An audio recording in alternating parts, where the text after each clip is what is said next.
जय हिंद दोस्तों। आज हम लोग बीपीएससी टीआरई 1 टीआरई 2 और टीआरई 3 में जो 9-10 का जो क्वेश्चन आया था हिस्ट्री का, उसको हम लोग सब देख लेंगे। ये टीआरई 1 टीआरई 2 टीआरई 3 का जितना भी हिस्ट्री का क्वेश्चन है उसको हम लोग आज कवर करेंगे। दूसरे सब्जेक्ट का दूसरे दिन कवर करेंगे। तो ये कुल 120 क्वेश्चन है, क्योंकि 40-40 क्वेश्चन आता है, तो कुल 120 क्वेश्चन है। ये 9-10 वाला क्वेश्चन है। तो टीआरई 1 का क्वेश्चन से हम लोग स्टार्ट करते हैं। पहला वाला क्वेश्चन क्या कहता है?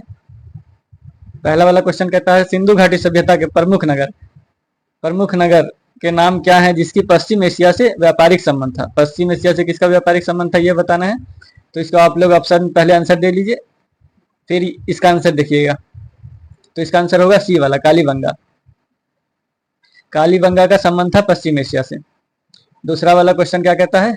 मोहनजोदड़ो से प्राप्त नर्तकी की मूर्ति किस धातु से बनी हुई थी? किस धातु से बनी हुई थी? ये होगा सी वाला, कांस्य धातु से बनी हुई थी। अगला क्वेश्चन देखते हैं, 3 नंबर वाला। 3 नंबर वाला क्वेश्चन क्या कहता है? सिंधु घाटी सभ्यता में किस जानवर की पूजा के प्रमाण मिलते हैं? किस जानवर के पूजा के प्रमाण मिलते हैं सिंधु घाटी सभ्यता में? आप लोग पहले आंसर दे दीजिए। इसका आंसर होगा ए वाला, कुबड़ वाला बैल। गाय का उस समय पूजा नहीं होता था। चौथा वाला क्वेश्चन देखते हैं, ऋग्वेद में कितने सूक्त का संकलन है? ऋग्वेद में कितने सूक्त का संकलन है?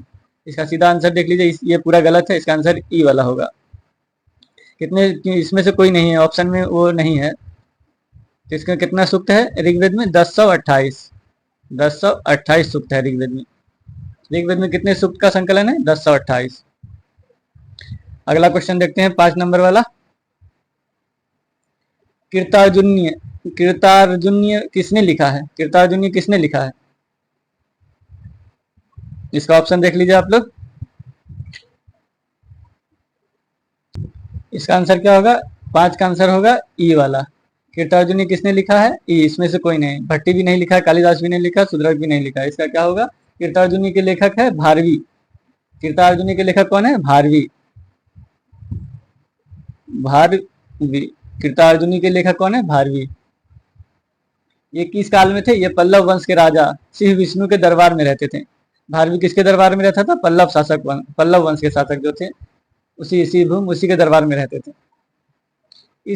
इस महाकाव्य में अर्जुन तथा किरतार का वेशधारी शिव के बीच युद्ध का वर्णन है। अगला क्वेश्चन देखते हैं, 6 वाला। 6 वाला क्वेश्चन क्या कहता है? वैदिक काल में प्रयुक्त पूरा का अर्थ क्या है? पूरा का अर्थ क्या है? पूरा का अर्थ है, वैदिक काल में जो पूरा शब्द है उसका अर्थ है दुर्ग, मतलब किला। उसका आंसर किला होगा। दुर्ग किला को ही कहते हैं। तो पूरा वैदिक काल में पूरा कहा जाता था, अभी उसको दुर्ग हिंदी में कहा जाता है, और ऐसे हम लोग बोलचाल की भाषा में किला कहते हैं। अगला क्वेश्चन देखते हैं, 7 नंबर वाला। ऋग्वेद में तक्षण किससे कहते थे? तक्षण, ये वर्ड सब प्रशासनिक वर्ड जो होता है उसको याद रखना पड़ेगा। कौन कौन वर्ड किस से संबंधित है वो वर्ड इंपॉर्टेंट है। तक्षण किससे संबंधित है ये बताना है। तक्षण किससे संबंधित है? बढ़ई से। ऋग्वेद में कहा जाता था बढ़ई को तक्षण। ऋग्वेद में क्या कहा जाता था? बढ़ई को तक्षण। बढ़ई जो मतलब सोफा वोफा फर्नीचर ये सब बनाता है, पलंग वलंग, वही है। अगला क्वेश्चन देखते हैं, 8 नंबर वाला। 8 नंबर वाला क्या कहता है? मौर्यकालीन कांकनी किस धातु के बने सिक्के थे? कांकनी किस धातु से बने सिक्के थे? ये कांकनी जो वर्ड शब्द है, ये मतलब सिक्के का ये शब्द है। ये सिक्का है, कांकनी सिक्का है। ये किस धातु से बना हुआ है ये पूछ रहा है। 8 का आंसर क्या होगा? कांकनी किस धातु से बना हुआ था? ये तांबा से बना हुआ था। ए नंबर ऑप्शन सही होगा। दूसरा वाला देखते हैं, 9 नंबर वाला। विश्व का पहला गणतंत्र वैशाली में किसके द्वारा स्थापित किया गया था? पहला गणतंत्र, विश्व का, दुनिया का पहला गणतंत्र वैशाली में किसके द्वारा स्थापित किया गया था? ये इसमें से ये भी नहीं, ये भी नहीं, ये भी नहीं। न मौर्य है, न गुप्त है, न नंद है। इसको किसने स्थापित किया था? इसको किया था तक्षशिला। 9 वाला आंसर क्या होगा? मौर्य नहीं होगा, गुप्त नहीं होगा, नंद भी नहीं होगा। तो इसका आंसर क्या होगा? ई वाला। इसका आंसर होगा ई वाला। कौन किया था? लिचियो ने किया था। पहला गणतंत्र की स्थापना भारत में कौन किया था? गणतंत्र की स्थापना कौन किया था? लिच्छवी। अगला क्वेश्चन देखते हैं 10 नंबर वाला। 10 नंबर वाला क्वेश्चन क्या कहता है? कौटिल्य का अर्थशास्त्र में कितने अधिकरण में विभाजित है? वो कितने अधिकरण में विभाजित है?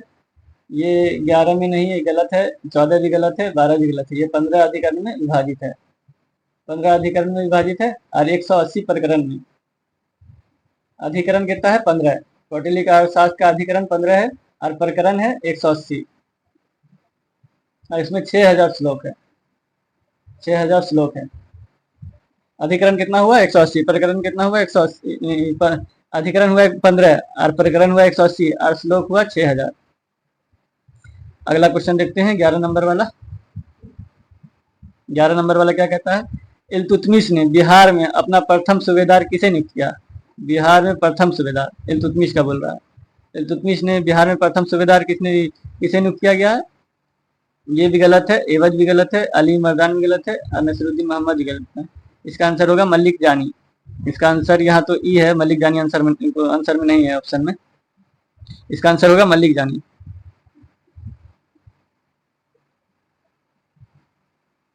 अगला क्वेश्चन देखते हैं 12 नंबर वाला। 12 नंबर वाला क्या कहता है? ये बिहार वाला हम लोग कर चुके हैं। बिहार का जितना भी 1 to 5, 6 to 8, 9, 10 जितना भी क्वेश्चन होता है बिहार का, सब एक जगह करके हम बिहार वाला वीडियो बना चुके हैं। वो चैनल पे उपलब्ध है, आप लोग जाके देख सकते हैं। इसमें देख लेते हैं हम लोग। चलिए, बिरसा मुंडा का कार्य क्षेत्र कौन सा था? इसका बिरसा मुंडा का कार्य क्षेत्र था रांची। 1857 की क्रांति के बिहार के नेता कौन थे? तो ये कुंवर सिंह थे। मौलवी अहमदुल्लाह, तात्या टोपे, नाना साहब इसमें ऑप्शन में नहीं है। ये इसके कुंवर सिंह थे। 13 का आंसर कुंवर सिंह होगा। इसका आंसर इसमें ऑप्शन में नहीं है तो इसका आंसर ई होगा यहाँ। 14 वाला देखते हैं। 14 वाला भी बिहार से है। मगध की प्रथम राजधानी कौन सी थी? ये सब जानता है, गिरिव्रज, इसको राजगृह भी कहते हैं। फिर 15 नंबर वाला क्वेश्चन देखते हैं। उस स्रोत का नाम बताएं। उस स्रोत का नाम बताएं जिसे पाटलिपुत्र के प्रशासन का वर्णन उपलब्ध है। पाटलिपुत्र के प्रशासन का वर्णन उपलब्ध है, किसमें उपलब्ध है? डी भी दान दिया हुआ है ऑप्शन ए में, बी में है अर्थशास्त्र, सी में है इंडिका और डी तो एक से अधिक और इसमें से कोई नहीं। इसका आंसर क्या होगा? इसका आंसर होगा सी वाला इंडिका। इसमें है पाटलिपुत्र का प्रशासन का वर्णन इंडिका में, इंडिका बुक।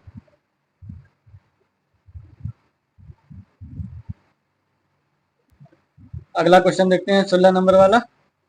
मदद-ए-माश मुगल प्रशासन में किससे संबंधित था? मदद-ए-माश मुगल प्रशासन में किससे संबंधित था ये बताना है। तो इसका आंसर सीधा देख लेते हैं। इसका आंसर होगा बी वाला, विद्वानों को दी जाने वाली राजस्व मुक्त भूमि, मतलब उसको कर नहीं लगता था, राजस्व मुक्त था। मदद-ए-माश ये किसको दिया था? विद्वानों को। विद्वानों को दी जाने वाली भूमि को क्या कहते थे? मदद-ए-माश। अगला क्वेश्चन देखते हैं 17 नंबर वाला। पूना समझौता का उद्देश्य क्या था? पूना समझौते का उद्देश्य क्या था? ए कह रहा हिंदू मुस्लिम एकता, बी दलित वर्ग का प्रतिनिधित्व, सी राजाओं को विशेषाधिकार देना, डी एक से अधिक। इसमें से कोई नहीं। इसका आंसर होगा बी वाला, दलित वर्ग का प्रतिनिधित्व। आंसर इसका बी वाला होगा। अगला क्वेश्चन देखते हैं 18 नंबर वाला। जंतर मंतर का निर्माण किसने किया था? जंतर मंतर का निर्माण किसने किया था? ये 5 जगह है जंतर मंतर। इसका निर्माण किसने किया था ये बताना है। अकबर ने नहीं किया था, शाहजहां ने भी नहीं किया था, शिवाजी भी नहीं किया था। तो कौन किया था इसका निर्माण? इसका निर्माण किया था सवाई जय सिंह ने। कौन किया था निर्माण जंतर मंतर का? सवाई जय सिंह ने। ये 5 जगह है। 5 जगह कहाँ कहाँ है जंतर मंतर? जंतर मंतर एक है तो दिल्ली में, दूसरा जयपुर में, तीसरा मथुरा में, चौथा उज्जैन में और 5वां वाराणसी में। कब बना था? 1724 में। इसको कौन स्थापित किया था? सवाई जय सिंह ने। अगला क्वेश्चन देखते हैं 19 नंबर वाला। वंदे मातरम के रचनाकार थे। वंदे मातरम के रचनाकार कौन थे ये बताना है। आप लोग ऑप्शन देख लीजिए या फिर आंसर देखिए, फिर इसका आंसर देखिएगा। इसका आंसर होगा ए वाला, बंकिम चंद्र चटर्जी। वंदे मातरम के रचनाकार कौन थे? बंकिम चंद्र चटर्जी। अगला क्वेश्चन देखते हैं, वंदे मातरम के रचनाकार कौन? बंकिम चंद्र चटर्जी। अगला क्वेश्चन 20 नंबर वाला क्या कहता है? क्रिस्टोफर कोलंबस 1492 में अमेरिका का महान खोजकर्ता किस देश द्वारा वित्त पोषित किया गया था? क्रिस्टोफर कोलंबस जो 1492 में अमेरिका का महान खोजकर्ता था, अमेरिका का महान खोजकर्ता जिसने अमेरिका की खोज की थी, उसको कौन पैसा दिया था खोज करने के लिए, ये बताना है, इसमें वित्त पोषित था। तो 20 का आंसर क्या होगा? ए, पुर्तगाल ने दिया था। गलत हो गया ये वाला। फिर देखते हैं, क्रिस्टोफर कोलंबस 1492 में जो अमेरिका की खोज किया था, वो उसने खोजकर्ता, इसको किसने भेजा था खोज करने के लिए? उसको पैसा दिया था खोज करने का। कौन दिया था पैसा खोज करने का? इसका आंसर होगा सी वाला, स्पेन। स्पेन ने कोलंबस को भेजा था और उसने 1492 में अमेरिका का खोज किया था। 1492 में वो खोजने के लिए निकला था इंडिया को, लेकिन वो उधर चला गया वेस्ट इंडीज की तरफ, तो बोला यही इंडिया खोज। लेकिन 6 साल के बाद फिर यहाँ 1400 इतना में 1498 में 1498 में भारत का जो खोज हुआ, वास्को डी गामा भारत में पहुंचा था और ये इंडिया का ही खोज करने के लिए गया था क्रिस्टोफर कोलंबस, लेकिन ये बहक के चला गया अमेरिका और वही को इंडिया मान लिया था, इसीलिए उसको वेस्ट इंडीज नाम है। वेस्ट इंडीज मतलब पश्चिम का इंडिया। अगला क्वेश्चन देखते हैं। हाँ, क्रिस्टोफर कोलंबस को कौन पैसा दिया था खोजने के लिए? स्पेन ने। ये याद रखना इंपॉर्टेंट क्वेश्चन है, स्पेन ने पैसा दिया था। 21 नंबर वाला क्वेश्चन देखते हैं, Boston T party. Boston T party इतिहास की एक महत्वपूर्ण घटना किससे संबंधित है? ये कह रहा है अमेरिका का स्वतंत्रता संग्राम, बी फ्रांस की क्रांति, रूस की क्रांति। ये इसका आंसर ए ही होगा, ये अमेरिका की स्वतंत्रता संग्राम के समय का घटना है बोस्टन टी पार्टी। ये चाय पे टैक्स लगा दिया था, इसलिए वहाँ का जो क्रांतिकारी सब था, वो जब बंदरगाह पे आया चाय का बक्सा लेके, तो वो सब चाय पानी में फेंक दिया था समंदर में। उसी को बोस्टन टी पार्टी घटना कहा जाता है।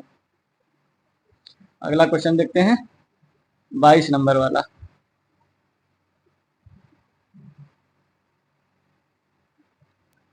बाईस नंबर वाला क्वेश्चन क्या कहता है? अमेरिका इतिहास में 4 जुलाई 1776 को क्यों महत्वपूर्ण मानी जाती है? 4 जुलाई 1776 को अमेरिका में क्यों महत्वपूर्ण मानी जाती है? ये कह रहा है जॉर्ज वाशिंगटन का राष्ट्रपति के रूप में चुनना, बी दास प्रथा का उन्मूलन, सी अमेरिका स्वतंत्रता की घोषणा, डी एक से अधिक, आदि इसमें से कोई नहीं। इसका आंसर क्या होगा? इसका आंसर होगा सी वाला, अमेरिका स्वतंत्रता की घोषणा। अमेरिका स्वतंत्रता की घोषणा हुई थी 4 जुलाई 1776 को, इसलिए अमेरिका में ये डेट महत्वपूर्ण है। अमेरिका की स्वतंत्रता की घोषणा कब हुई थी? 4 जुलाई 1776 को। 4 जुलाई 1776 को अमेरिका की स्वतंत्रता की घोषणा हुई थी। अगला क्वेश्चन देखते हैं, 23 नंबर वाला। फ्रांस क्रांति, फ्रांसीसी क्रांति के समय फ्रांस का शासक था। फ्रांसीसी क्रांति के समय फ्रांस का शासक कौन था? आप लोग ऑप्शन देख लीजिए, हम आंसर देते हैं अब। ए इसका आंसर होगा लुई 16। फ्रांस की क्रांति के समय फ्रांस का शासक कौन था? लुई 16। अगला क्वेश्चन देखते हैं, 24 नंबर वाला। औद्योगिक क्रांति के दौरान सूती वस्त्र उद्योग में क्रांति लाने वाली स्पिनिंग जेनी का आविष्कारक था। स्पिनिंग जेनी का आविष्कारक कौन था? ये बताना। सूती वस्त्रों के क्रांति लाने वाली स्पिनिंग जेनी एक यंत्र था, वो सूती वस्त्रों का क्रांति लाया था इसने। इसका आंसर क्या होगा? James Hargreaves. इसका आंसर क्या होगा? 24 का आंसर सी होगा, जेम्स हारग्रीव्स। स्पिनिंग जेनी का आविष्कार क्या था? आविष्कारक था कौन? James Hargreaves. ये क्वेश्चन नया है। सूती वस्त्र उद्योग में क्रांति लाने वाली स्पिनिंग जेनी वो मशीन है, इसकी खोजकर्ता कौन था? James Hargreaves. अगला क्वेश्चन क्या कहता है? 25 नंबर वाला। 1831 में यंग इटली मूवमेंट, 1831 में जो है यंग इटली मूवमेंट, जिसका उद्देश्य था गणतंत्र स्थापित करना, इसके द्वारा प्रारंभ हुआ था। तो जिसका आंसर क्या होगा? ई होगा, इसमें से कोई नहीं था। 1831 में यंग इटली मूवमेंट किसके द्वारा उद्देश्य गणतंत्र स्थापित करना था? इसका आंसर क्या होगा? ई वाला। इसका आंसर तो ई वाला होगा, लेकिन इसको कौन किया था? 1831 में यंग इटली मूवमेंट, जिसका उद्देश्य था गणतंत्र स्थापित करना, किसके द्वारा प्रारंभ किया गया था? ये किया गया था जोसेफ मेजनी के द्वारा। जोसेफ मेजनी के द्वारा यंग इटली मूवमेंट चलाया गया था। अगला क्वेश्चन देखते हैं 26 नंबर वाला। 26 नंबर वाला क्वेश्चन क्या कहता है? जर्मनी के एकीकरण का वास्तुकार कौन था, जो रक्त एवं लौह नीति पर विश्वास करता था? रक्त और लौह नीति पर विश्वास कौन करता था? बी, ओटो वान बिस्मार्क। बिस्मार्क ने किया था जर्मनी का एकीकरण। ये रक्त और लौह की नीति पर विश्वास करता था। रक्त एवं लौह की नीति, ये मध्यकाल में कौन था रक्त और लौह की नीति वाला मानने वाला? बलबन। और ये विश्व इतिहास में था ओटो वान बिस्मार्क। ये जर्मनी का एकीकरण किया था। जर्मनी कई भाग में बटा हुआ था, उसको मिलाया था। जैसे भारत में कौन किया था एकीकरण? सब देशी राज्य को मिलाया था। कौन? आप लोग आंसर दीजिए कमेंट में। हम लोग अगला क्वेश्चन देखते हैं जब तक। 27 नंबर वाला क्वेश्चन क्या कहता है? द्वितीय विश्व युद्ध ने नवंबर 1941 में अमेरिका के प्रवेश का मुख्य कारण था। द्वितीय विश्व युद्ध जो हुआ था उसमें अमेरिका शामिल नहीं हो रहा था, वो तो पैसा कमा रहा था बेच बेच के अपना, जो अभी भी वही कर रहा है वो। द्वितीय विश्व युद्ध में नवंबर 1939 में स्टार्ट हुआ था विश्व युद्ध। अमेरिका के प्रवेश का मुख्य कारण क्या था? अमेरिका शामिल नहीं था 41 तक, 1941 तक शामिल नहीं था, लेकिन वो शामिल हुआ, उसका कारण क्या था ये पूछ रहा था। एक है पोलैंड पर जर्मनी का आक्रमण, स्टालिनग्राद का युद्ध, दूसरा सुडेटेनलैंड पर जर्मनी कब्जा। इसका आंसर क्या होगा? इसका आंसर होगा ई, इसमें से कोई नहीं। इसका आंसर होगा ई वाला, इसमें से कोई ऑप्शन नहीं है। अमेरिका क्यों शामिल हुआ? इसका आंसर तो ई हो गया, लेकिन इसका आंसर क्या होगा? ये जापान ने पर्ल हार्बर पर, अमेरिका का नौसैनिक देश था, उस पर हमला कर दिया था, इसलिए अमेरिका को शामिल होना पड़ा। लेकिन ये नवंबर नहीं था, ये 8 दिसंबर था। 8 दिसंबर 8 दिसंबर था 1941। 8 दिसंबर 1941 को जापान ने अमेरिका के पर्ल हार्बर पर, मतलब नौसैनिक अड्डा था अमेरिका का, उस पर हमला कर दिया था, उसको तबाह कर दिया था जापान ने, इसलिए अमेरिका को शामिल होना पड़ा 41 में, 8 दिसंबर 1941 में। तब अमेरिका ने 1945 जापान पे बम गिराया था, परमाणु बम। दुनिया में पहली बार था और अभी तक पहली ही बार है, दूसरी बार अभी तक गिरा नहीं है, आगे का कोई बता नहीं सकता। 28 नंबर वाला क्वेश्चन देखते हैं। जब मार्को पोलो ने चीन का दौरा किया था, तब वहां का शासक कौन था? मार्को पोलो जब चीन का दौरा कर रहा था तो वहां का शासक कौन था? वहां का शासक था कुबलाई खान। इसका आंसर होगा बी। अगला क्वेश्चन 29 नंबर वाला देखते हैं। संयुक्त राज्य अमेरिका में पहली अंग्रेजी बस्ती कौन सी थी?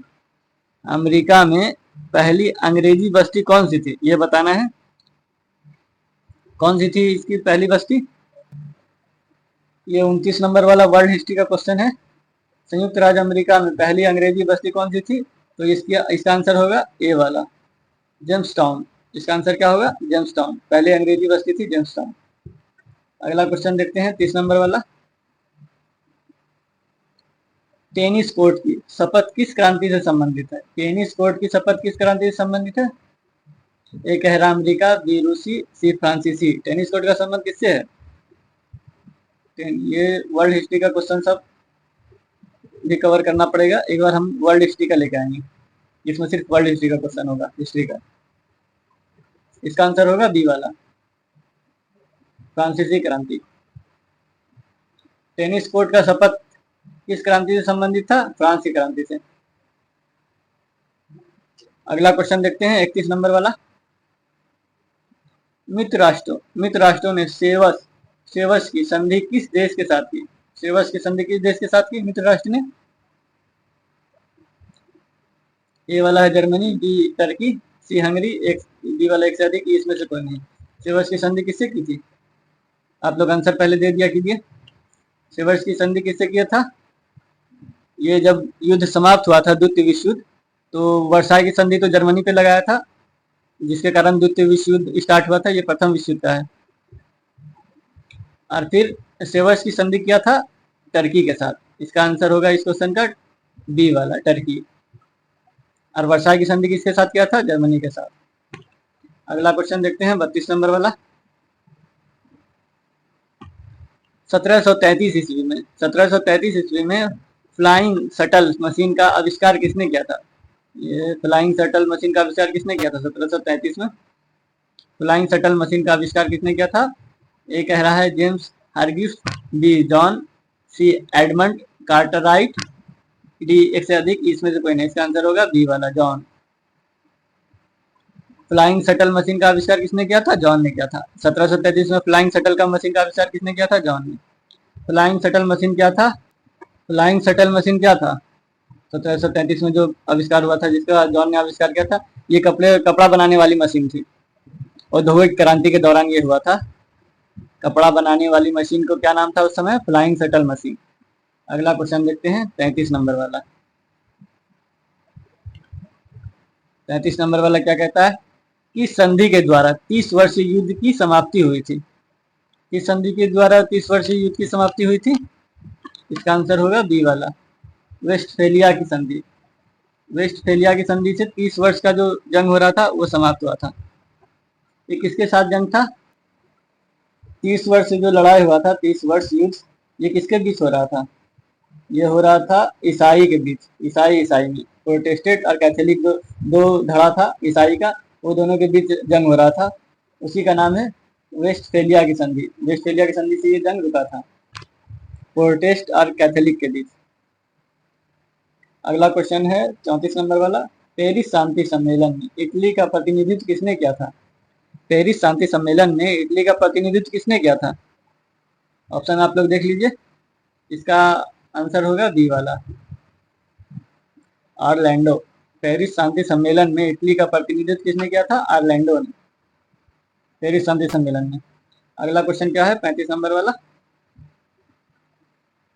वैंकूवर जाने के लिए कामागाटा मारू जहाज किराए पर किसने लिया था? किराए पर किसने लिया था कामागाटू जहाज? इसका आंसर इसमें ई होगा, क्योंकि वो ऑप्शन में नहीं है। उपरोक्त में से कोई नहीं होगा उसका। कामागाटू जहाज जो था, ये पानी वाली जहाज थी कामागाटा मारू। कौन लिया था?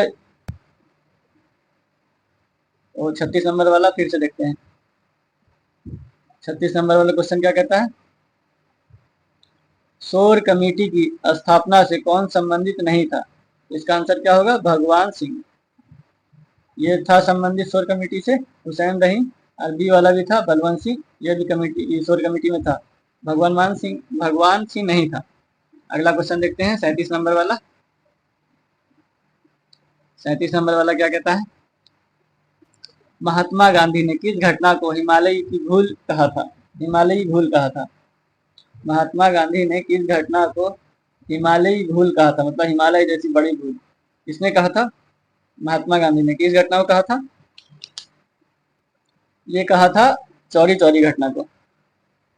बी वाला आंसर होगा इसका, चौरी चौरा घटना को कहा था हिमालयी भूल।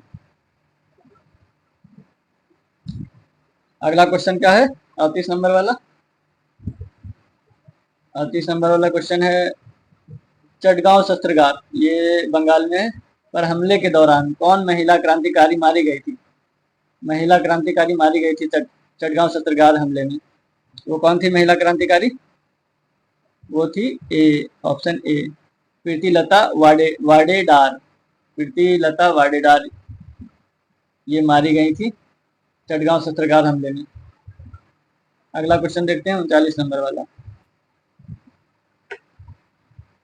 इनमें से कौन क्रांतिकारी काकोरी ट्रेन डकैती से संबंधित नहीं थे? ये नहीं थे यहाँ पर। इसका आंसर क्या होगा? 39 का आंसर सी होगा, प्रफुल्ल चौकी। प्रफुल्ल चौकी किससे संबंधित थे? अशफाक उल्लाह थे। काकोरी ट्रेन डकैती किससे संबंधित थे? अशफाक उल्लाह खान थे। काकोरी के ट्रेन डकैती किससे संबंधित थे? और राम प्रसाद बिस्मिल भी थे। और प्रफुल्ल चौकी किससे संबंधित थे? ये आप लोग ऑप्शन में मतलब कमेंट में आंसर कीजिए। अगला क्वेश्चन है 40 नंबर वाला।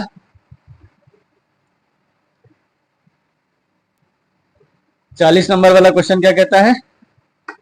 40 नंबर वाला क्वेश्चन 1 नवंबर 1913 को गदर का पहला अंक किस भाषा में प्रकाशित हुआ था? गदर अखबार था, ये किस भाषा में प्रकाशित हुआ था? ये तो पॉपुलर क्वेश्चन है, ये सबको आना चाहिए। इसका आंसर होगा बी, उर्दू। यहाँ पे टीआरई 1 का हिस्ट्री का क्वेश्चन खत्म हो गया। अब टीआरई 2 का क्वेश्चन स्टार्ट हो रहा है। टीआरई 2 का क्वेश्चन देखते हैं। पहला क्वेश्चन हिस्ट्री का 71 नंबर से स्टार्ट हो रहा है।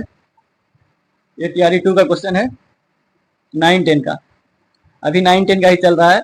टीआरई 1 और 2 और 3 सब देख लेंगे हम लोग एक ही वीडियो में। तो ये टीआरई 1 खत्म हो गया और टीआरई 2 स्टार्ट हुआ है। तो इसका पहला क्वेश्चन क्या कहता है? 1826 में सर्वप्रथम हड़प्पा के संबंध में किसने उल्लेख किया था? 1826 में सर्वप्रथम हड़प्पा के संबंध में किसने उल्लेख किया था? इसका आंसर क्या होगा? ए वाला, चार्ल्स मेसन ने। चार्ल्स मेसन ने 1826 में सर्वप्रथम हड़प्पा के संबंध में उल्लेख कर चुका था वो चार्ल्स मेसन।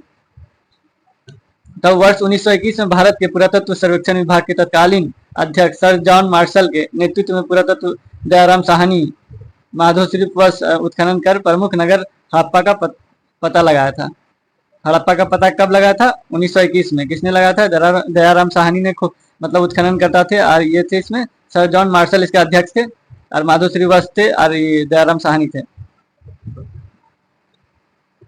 अगला क्वेश्चन देखते हैं 72 वाला। 72 वाला क्वेश्चन क्या कहता है? किस हड़प्पा स्थल लकड़ी को कुरेद कर नाली बनाने का साक्ष्य मिला है? लकड़ी को मतलब काट कर, जैसे बांस के बीच में गड्ढा होता है वैसे लकड़ी को काट कर बीच से खोखला कर वो नाली की तरह बना दिया गया था। वो कहाँ से मिला गया? इसका साक्ष्य कहाँ से मिला है? इसका होगा कालीबंगा। आंसर होगा इसका कालीबंगा। 72 का आंसर क्या होगा? कालीबंगा। हड़प्पा स्थल के लकड़ियों को कुरेद कर नाली बनाने का साक्ष्य मिला है कालीबंगा से। कालीबंगा कहाँ है? राजस्थान में। कालीबंगा का मतलब क्या होता है? चूड़ी, काली चूड़ी। ये कौन सी जगह में? राजस्थान में, हनुमानगढ़ में है। राजस्थान के हनुमानगढ़ में है कालीबंगा स्थल। सिंधु सभ्यता का एक मुख्य स्थल है ये। अगला क्वेश्चन देखते हैं 73 वाला। 73 वाला क्वेश्चन क्या कहता है? किस मौर्य शासक को सेंडोकोटस के रूप में संबोधित किया गया है? किस मौर्य शासक को सेंडोकोटस के रूप में संबोधित किया गया है? ए वाला, ऑप्शन ए होगा। चंद्रगुप्त मौर्य को सेंडोकोटस कहा गया है। उसी का पहचान चंद्रगुप्त मौर्य से किया गया है। सेंडोकोटस लिखा हुआ है लेकिन उसका पहचान चंद्रगुप्त मौर्य से किया गया है। कौन पहचान किया था? विलियम जोन्स ने। अगला क्वेश्चन देखते हैं 74 नंबर वाला। हम लोग इसका पूरा विश्लेषण के साथ कर रहे हैं घटना चक्र में।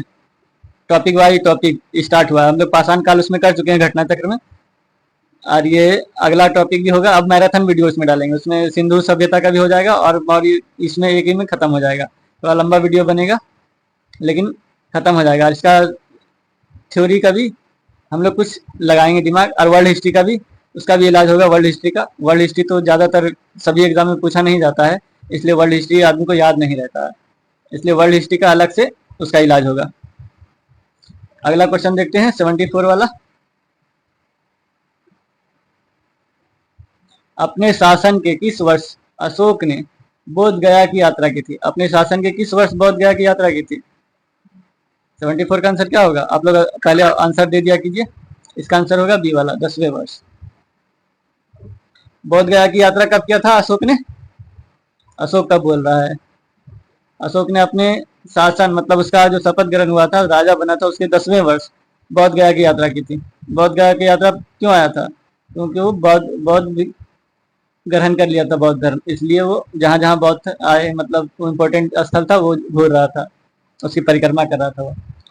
जैसे हम लोग आजकल जाते हैं, मुस्लिम जाता है हज करने के लिए अरब, मक्का, और अपने देश में भी जैसे अभी कांवड़ यात्रा चल रहा था, वैसे ही अशोक निकला था, जहां जहां बुद्ध थे, इंपॉर्टेंट स्थल था बुद्ध का, वहां वहां घूर रहा था। लुम्बिनी भी गया था, वो जहां उनका पैदाइश हुआ था, बौद्ध धर्म का, बौद्ध गौतम बुद्ध का जहाँ पैदाइश हुआ था, वहां का वो कर भी माफ किया था, टैक्स। 75 वाला क्वेश्चन देखते हैं। किस अभिलेख में अशोक त्रिरत्न में विश्वास प्रकट करता है? इस अभिलेख में अशोक त्रिरत्न में विश्वास प्रकट करता है। किसमें करता है? भब्रू अभिलेख में। ये ऑप्शन भब्रू अभिलेख, इसका आंसर ये वाला सही है। त्रिरत्न में विश्वास प्रकट करता है भब्रू अभिलेख में। अगला क्वेश्चन देखते हैं 76 वाला। मौर्य काल में वार्ता क्या था? मौर्य काल में वार्ता क्या था? क्या था वार्ता? इसका आंसर होगा डी, एक से अधिक। मौर्य काल में वार्ता क्या था? एक से अधिक था इसमें। मौर्य काल में वार्ता कृषि, पशुपालन तथा व्यापार के लिए इस शब्द का प्रयोग कौटिल्य ने किया था। वार्ता जो ये शब्द है, इसका कई नाम में मतलब जिक्र होता है, कई शब्द से मतलब कई इसका जिक्र होता है, जैसे कृषि हो गया, पशुपालन हो गया, तर व्यापार। कौन कहा था वार्ता? कौटिल्य ने। अगला क्वेश्चन देखते हैं।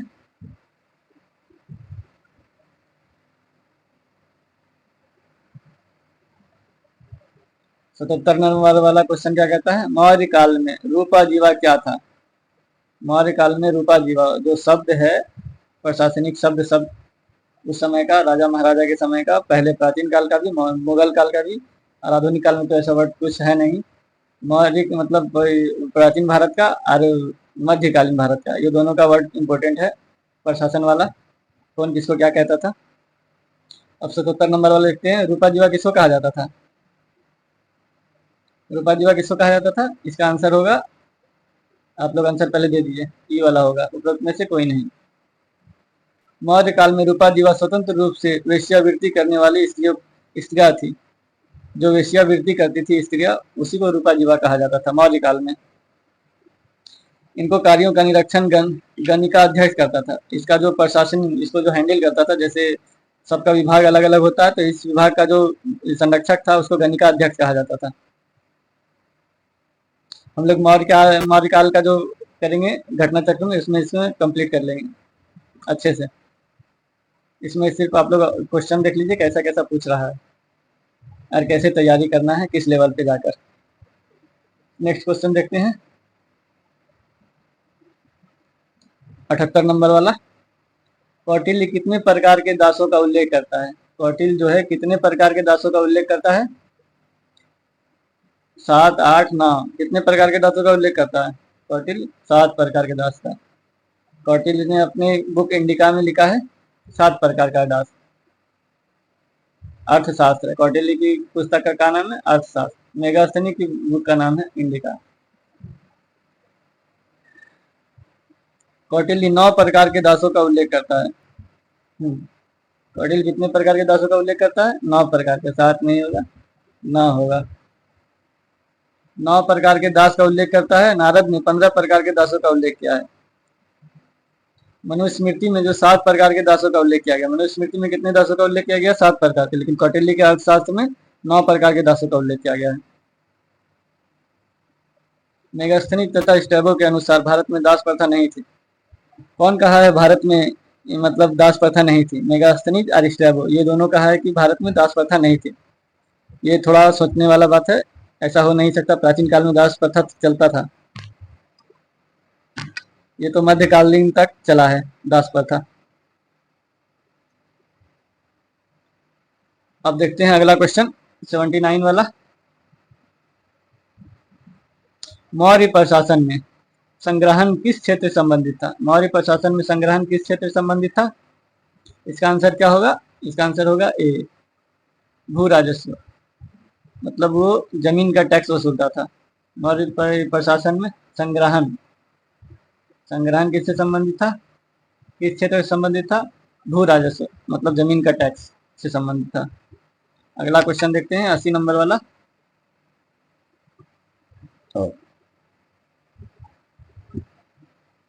किस चरण को पुनर्जागरण काल कहा जाता है? किस चरण को पुनर्जागरण काल कहा जाता है? पुनर्जागरण काल किसको कहा जाता है? किस काल को? ये कहा जाता है, सी वाला ऑप्शन होगा, 14वीं से 16वीं शताब्दी। 14वीं से 16वीं शताब्दी को पुनर्जागरण का काल कहा जाता है। ये 14वीं शताब्दी के बाद ही आया था भारत में, जो केरल पे आया था, तो वो नया रास्ता खोजा था और बहुत औद्योगिक क्रांति का विकास हो रहा था, नए नए तरीके का खोज हो रहा था, नए नए औद्योगिक यंत्र खोजा जा रहा था। उसी में बॉक्स खोजा गया, कंपास बक्सा, जिससे पता लगाया जाता है पश्चिम उत्तर दक्षिण किधर है समंदर में, क्योंकि जमीन पर तो रास्ता होता है, लेकिन समंदर में कैसे पता चलेगा किधर है पश्चिम किधर है दक्षिण। उसी समय ये सब का आविष्कार हुआ, उस समय से खोज होना स्टार्ट हो गया। अगला क्वेश्चन देखते हैं 81 वाला।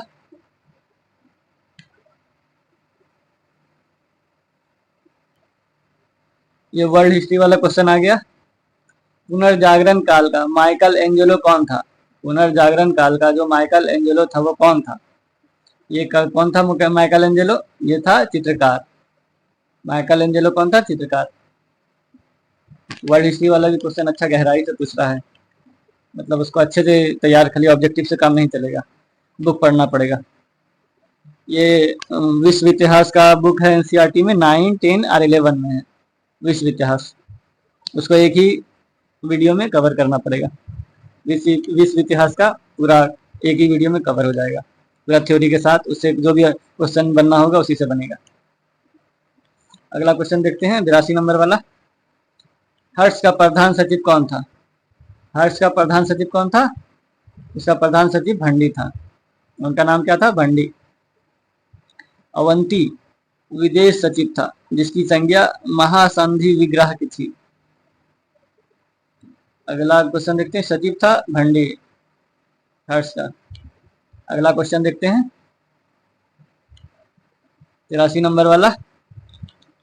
भास्कर वर्मन ने किसे राजदूत बनाकर हर्षवर्धन के पास भेजा था?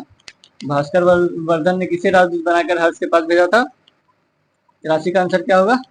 आप लोग आंसर दे दीजिए पहले। इसका 83 का आंसर क्या होगा? इसका आंसर होगा सी, हंसवेग। भास्कर वर्मन ने किसे राजदूत बनाकर हर्षवर्धन के पास भेजा था? हंसवेग को। अगला क्वेश्चन है 84 नंबर वाला। 84 नंबर देखते हैं क्या है। हर्ष के काल में कौन सा अधिकारी चाट एवं भाट कहलाता था? चाट एवं भाट कौन सा अधिकारी कहलाता था? इसका आंसर होगा सी, पुलिस। 84 का आंसर क्या होगा? सी वाला, पुलिस। चाट भाट पुलिस को कहा जाता था हर्ष के काल में। अगला देखते हैं 85 नंबर वाला। 85 वाला क्या कहता है क्वेश्चन। किस चोल शासक ने सर्वप्रथम संपूर्ण द्रविड़ प्रदेश को विजित किया था? कौन सा चोल शासक था जिसने पूरा द्रविड़ प्रदेश को विजित किया था? विजित किया था मतलब जीता था। इसका आंसर होगा ए वाला, राजराज प्रथम। राजराज प्रथम ने पूरा द्रविड़ प्रदेश को जीत लिया था। ये चोल शासक था। अगला देखते हैं 86 नंबर वाला। 86 नंबर वाला क्या कहता है। किस चोल शासक ने सिहल नरेश महेंद्र पंचम को पराजित किया था? सिहल नरेश मतलब श्रीलंका, उसको सिहल कहा जाता था पहले। महेंद्र पंचम को पराजित किया था। कौन किया था पराजित?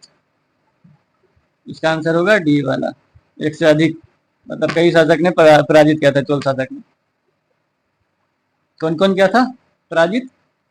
ये क्या था, राजराज प्रथम चोल शासक ने सिहल नरेश महेंद्र पंचम को पराजित कर उत्तर श्रीलंका पर अधिकार कर लिया था। राजराज प्रथम ने क्या था? राजराज प्रथम ये क्या था? राजराज प्रथम ने उत्तरी श्रीलंका पर अधिकार कर लिया था। राजराज प्रथम ने भी किया था और राजेंद्र प्रथम ने, राजराज प्रथम और राजेंद्र प्रथम दोनों ने किया था पराजित सिंहल नरेश महेंद्र पंचम को। अगला क्वेश्चन देखते हैं 87 नंबर वाला। फ्लाइंग शटल का आविष्कार किसने किया था? और फ्लाइंग शटल वाला टीआरई 1 में आया था, टीआरई 2 में फिर उसको रिपीट किया है क्वेश्चन को। ये आर्कराइट, ये टीआरई 1 का क्वेश्चन है जो टीआरई 2 में फिर से रिपीट हुआ है, मतलब सब क्वेश्चन करना जरूरी है और ऐसे जल्दी किताब में ये सब मिलता नहीं है। फ्लाइंग शटल आविष्कार किसने किया था? इसका आंसर क्या होगा? बी वाला। सीधा रिपीट कर दिया, वैसे जरा सा ऑप्शन भी नहीं बदला है, पूरा उठा के धर दिया। अगला क्वेश्चन देखते हैं 88 नंबर वाला।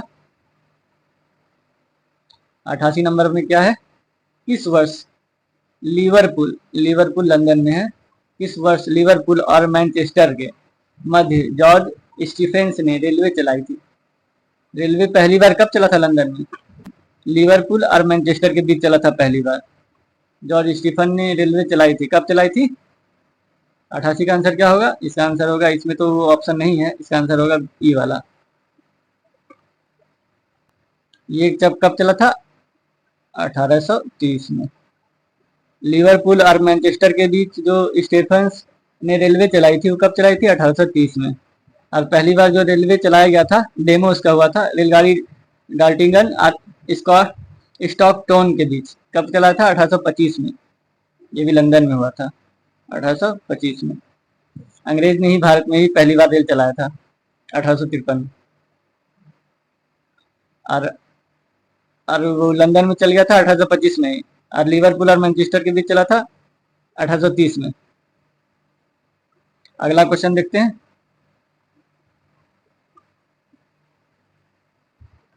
89 वाला क्वेश्चन क्या कहता है? द वेल्थ ऑफ नेशन किसकी रचना है? द वेल्थ ऑफ नेशन किसकी रचना है? द वेल्थ ऑफ नेशन, ये बार बार पूछा हुआ क्वेश्चन है, ये क्वेश्चन नया नहीं है, ये बार बार पूछा हुआ है, ये याद होगा आदमी को, स्टूडेंट सबको ये याद रहता है। ऐसा सब क्वेश्चन बार बार आता रहता है तो नजर से सामने से गुजरता रहता है, इसलिए ये याद रहता है। इसका आंसर क्या होगा? इसका आंसर होगा सी वाला, Adam Smith. Wealth of nation किसकी बुक है? एडम स्मिथ की। यह पुस्तक 1776 ईस्वी में प्रकाशित हुआ था। कब हुआ था? 1776 में। 1776 में इस पुस्तक का विमोचन मतलब प्रकाशित हुआ था। और बुक एशियन ड्रामा को किसकी बुक है? गुरनार मिडर की। हम कुछ इंपॉर्टेंट बुक देख लेते हैं। All is well the Indus well Shakespeare की रचना है। महात्मा गांधी की रचना है romaine Ronald. Mahatma Gandhi book है, इसके लेखक है रोमेन रोनाल्ड। द प्रिंस किसने लिखा है? मैकियावेली ने। अगला क्वेश्चन देखते हैं 90 नंबर वाला।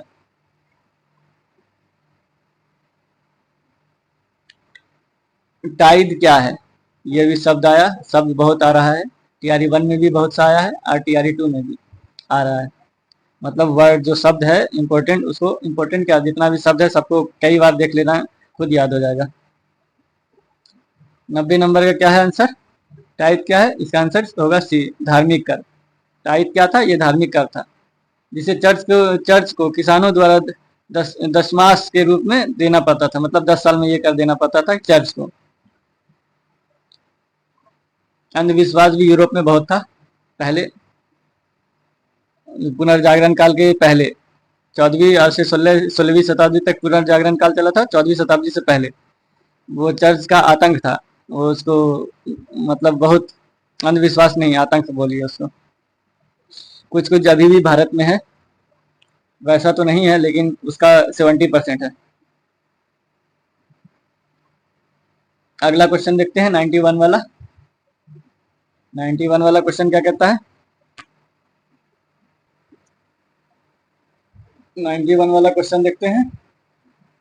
Discourse on equality, discourse on equality second discourse किसने लिखा है?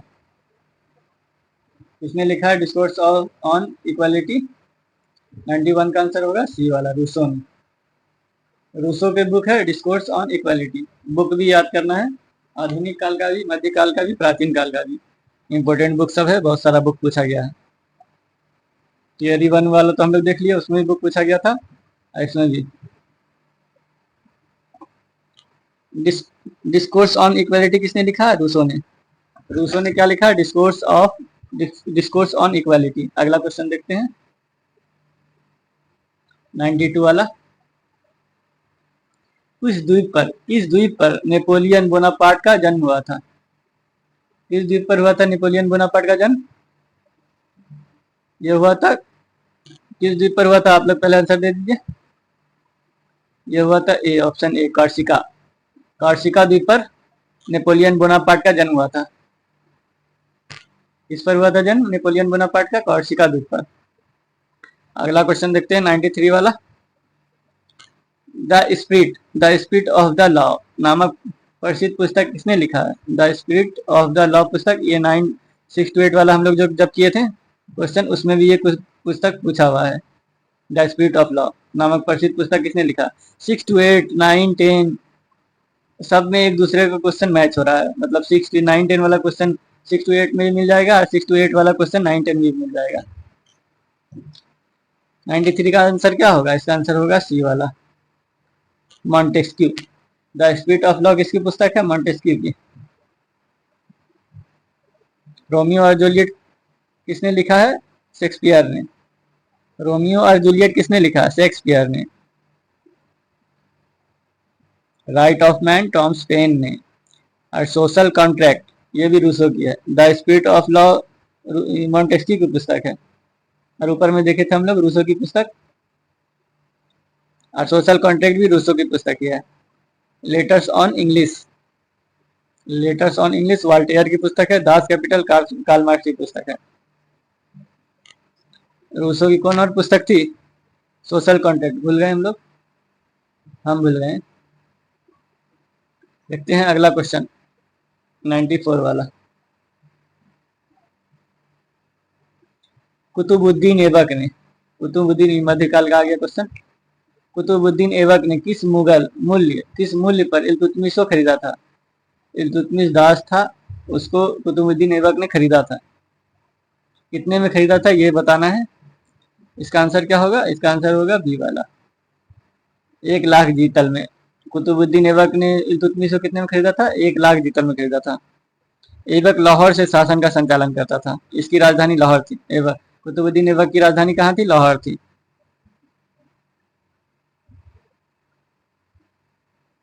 अगला क्वेश्चन देखते हैं। इल्तुतमिश 1 लाख में खरीदा गया था। 95 वाला क्वेश्चन देखते हैं। किस वर्ष इल्तुतमिश को बगदाद के खलीफा द्वारा मान्यता प्राप्त हुआ? बगदाद के खलीफा द्वारा मान्यता इल्तुतमिश को कब प्राप्त हुआ? इल्तुतमिश का बात हो रहा है यहाँ पर। कब प्राप्त हुआ है? 1229 में। इल्तुतमिश को बगदाद के खलीफा के द्वारा मान्यता कब प्राप्त हुआ है? 1229 में। अगला क्वेश्चन देखते हैं 96 वाला। किस सुल्तान के शासनकाल में एक नया पद नाइब ए ममालिकात सृजित किया गया था? नाइब ए ममलिकात सृजित किया गया था। नाइब ए ममलिकात सृजित किया था किसके शासनकाल में? इसका आंसर क्या होगा? इसका आंसर होगा ए वाला, बहराम शाह। नाइब ए ममलिकात किसके समय में सृजित किया गया था? बहराम शाह के शासनकाल में। रजिया का सत्ता से हटने के बाद, रजिया सुल्ताना जो थी उसके सत्ता के हटने के बाद बरहम शाह शासक बना था। बरहम शाह उसका भाई था, उसका शासक बना था। नायब ममलिकात पद का सृजन 1242 में हुआ था। यह सल्तनत काल का सबसे बड़ा प्रशासनिक पद था। नायब ममलिकात सल्तनत काल का सबसे बड़ा पद था। इस पद पर बख्तियार उद्दीन एतगीन सर्वप्रथम बैठा था। बख्तियार उद्दीन एतगीन, इन लोग का नाम थोड़ा टफ होता है। 1241 में पहली बार दिल्ली सल्तनत को मंगोलों का आक्रमण झेलना पड़ा था। 1241 में मंगोलों का आक्रमण झेलना पड़ा था दिल्ली सल्तनत को। बरहम शाह की हत्या 1242 ईस्वी में कर दिया गया था। जो बरहम शाह था, रजिया सुल्ताना को हटाकर जो बना था, उसकी हत्या 1242 में हो गया था। यह बलवन की सहायता से गद्दी पर बैठा था। बलवन की सहायता से गद्दी पर बैठा था बरहम शाह। बलवन को नाइब ए ममलिकात के पद पर नियुक्त नसीरुद्दीन मोहम्मद शाह द्वारा किया गया था। बलवन पहले था नाइब ए ममलिकात, कौन बैठाया था उसको? नसीरुद्दीन मोहम्मद शाह, जो इसके बाद मरने के बाद वो बैठा, दूसरा भाई। अगला क्वेश्चन देखते हैं 97 वाला। बलवन को सर्वप्रथम किस दायित्व के निर्वहन हेतु नियुक्त किया गया था? इसका आंसर क्या होगा? इसका आंसर होगा सी वाला, खासेदार। बलवन को सबसे पहले क्या क्या मिला था? खासेदार मिला था। बलवन को सर्वप्रथम सबसे पहले फिर नाइब ममलिकात बन गया, जो सबसे ऊंचा पद था। खासेदार सबसे पहले बना, और फिर अंत में नाइब ममलिकात बन गया, जो सबसे ऊंचा था सल्तनत काल में। अब 98 वाला देखते हैं। 98 वाला क्वेश्चन क्या कहता है, दिल्ली के किस सुल्तान, ये सल्तनत काल का क्वेश्चन भी अच्छा लगातार आ रहा है।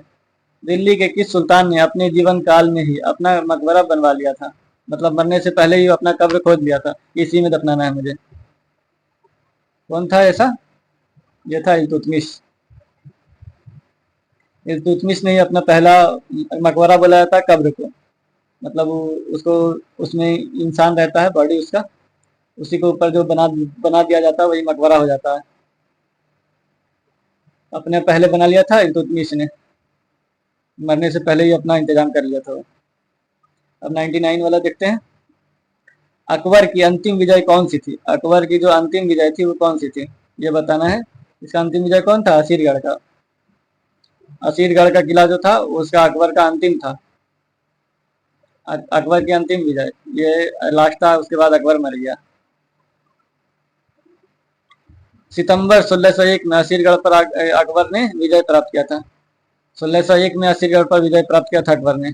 अकबर ने असीरगढ़ के विजय की स्मृति में सोने का सिक्कों का निर्माण करवाया था। और मुगल मुद्रा व्यवस्था की सुव्यवस्था रूप प्रदान करने का श्रेय अकबर को जाता है। अकबर ने मुद्रा का प्रचलन अच्छा किया था, उसका श्रेय उसी को जाता है। अगला क्वेश्चन देखते हैं 100 नंबर वाला। इबादत खाना का निर्माण अकबर ने कहाँ करवाया था, इबादत खाने का निर्माण अकबर ने कहाँ कराया था। ए कह रहा आगरा, बी दिल्ली, फतेहपुर सीकरी, सी वाला, डी वाला एक से अधिक, तो इसमें से कोई नहीं। कहाँ करवाया था, 100 वाला का आंसर क्या होगा, इबादत खाने का निर्माण अकबर ने कहाँ करवाया था। ये वाला क्वेश्चन बहुत बार आया हुआ, ये क्वेश्चन हल्का है। ये वाला क्वेश्चन 100 नंबर वाला आप लोग दीजिएगा कमेंट में। हम लोग देखते हैं 101 नंबर वाला। प्लासी युद्ध के समय, प्लासी युद्ध के समय मुगल शासक कौन था। प्लासी, प्लासी कहाँ है, प्लासी बंगाल में है। प्लासी कहाँ है, प्लासी युद्ध के समय मुगल शासक कौन था, प्लासी बंगाल में है, लेकिन वो उस समय मुगल शासक कौन था, शहंशाह पूरे मुगल क्षेत्र का, वो था सी वाला, आलमगीर द्वितीय। प्लासी युद्ध के समय कौन था मुगल बादशाह, आलमगीर द्वितीय। अगला क्वेश्चन देखते हैं 102 वाला। 102 वाला क्वेश्चन क्या कहता है, बक्सर के युद्ध के समय बंगाल का गवर्नर कौन था। बक्सर के युद्ध के समय बंगाल का गवर्नर कौन था, ये बिहार वाला क्वेश्चन है, ये हम लोग देख चुके हैं। बिहार वाला अलग एक वीडियो बना हुआ है, वीडियो डाला जा चुका है, वो सिर्फ उसमें बिहार का क्वेश्चन है। जितना टीआरई में पूछा हुआ क्वेश्चन है, चाहे 1 to 5 हो, चाहे 9 to 8 हो, चाहे 6 to 8 हो, सभी बिहार के क्वेश्चन एक वीडियो में कवर हो चुका है। हम लोग ये सब कर चुके हैं। इसका सिर्फ आंसर देख लेते हैं। इसका आंसर क्या होगा, बी वाला, वेंसी टाट। बक्सर युद्ध के समय बंगाल के गवर्नर कौन था, वेंसी टाट था। अगला क्वेश्चन देखते हैं 103 वाला, ये भी बिहार वाला है। बक्सर युद्ध के समय पटना में अंग्रेज कंपनी का प्रभारी कौन था। बक्सर युद्ध के समय जो था पटना में अंग्रेज का प्रभारी कौन था, पटना में अंग्रेज कंपनी का प्रभारी कौन था, ए वाला, एलिस। इसका आंसर क्या होगा, एलिस। पटना में अंग्रेज कंपनी का प्रभारी था उस समय बक्सर युद्ध के समय। 104 वाला देखते हैं, फैजाबाद, अयोध्या, अयोध्या को फैजाबाद कहा जाता था। में 1857 के विद्रोह का नेतृत्व किसने किया था। उस समय जो 1857 का विद्रोह हुआ था उसका नेतृत्व किसने किया था, ये पूछ रहा है। इसका आंसर होगा मौलवी अहमदुल्ला। 1857 में कौन किया था फैजाबाद से नेतृत्व, मौलवी अहमदुल्ला ने किया था। दिल्ली से कौन किया था, बहादुर शाह जफर। इसका सेनापति कौन था, बख्त खान। बहादुर शाह जफर तो बहुत बूढ़ा हो गया था, 80 साल का करीब, उसके सेनापति था बख्त खान, वही संभालता था।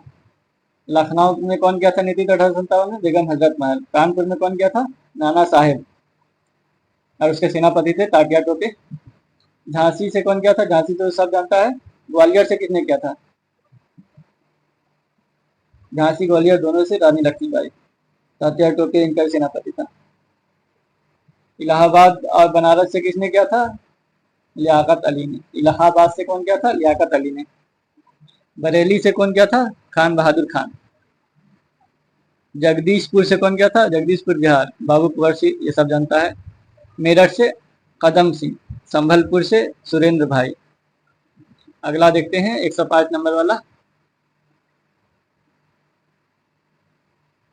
105 वाला क्या कहता है?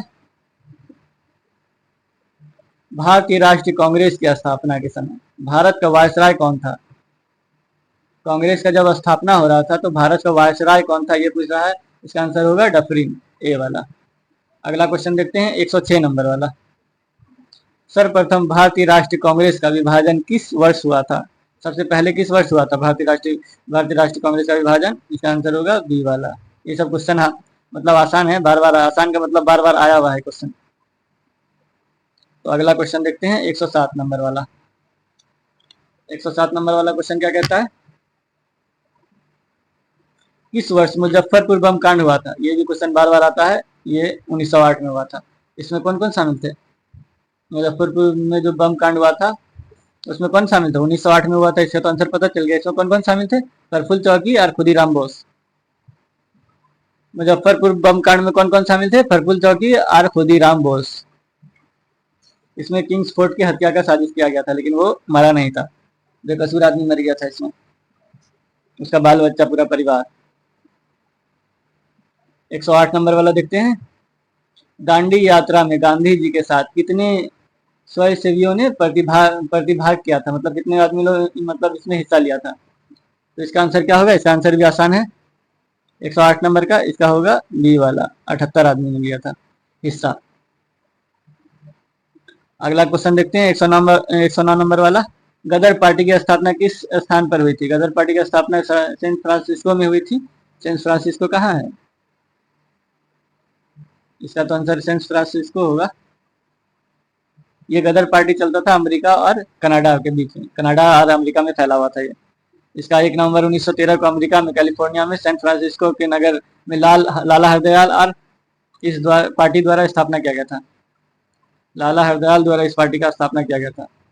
गदर का कौन स्थापना किया था? लाला हरदयाल। गदर पार्टी का मुख्य कार्यालय सैन फ्रांसिस्को में था। गदर साप्ताहिक पत्रिका इस पार्टी का मुख्य पत्रिका थी। 1 नवंबर 1913 को गदर पत्रिका का पहला अंक उर्दू में प्रकाशित हुआ था। 110 नंबर वाला क्वेश्चन, ये टीआरई 2 का हिस्ट्री का लास्ट क्वेश्चन है। किस तिथि को संविधान सभा की पहली बैठक हुई थी? किस तिथि को संविधान सभा की पहली बैठक हुई थी? 9 दिसंबर 1946 को। अंतिम बैठक कब हुई थी? 24 जनवरी 1950 को। 24 जनवरी कितना? 24 जनवरी 1900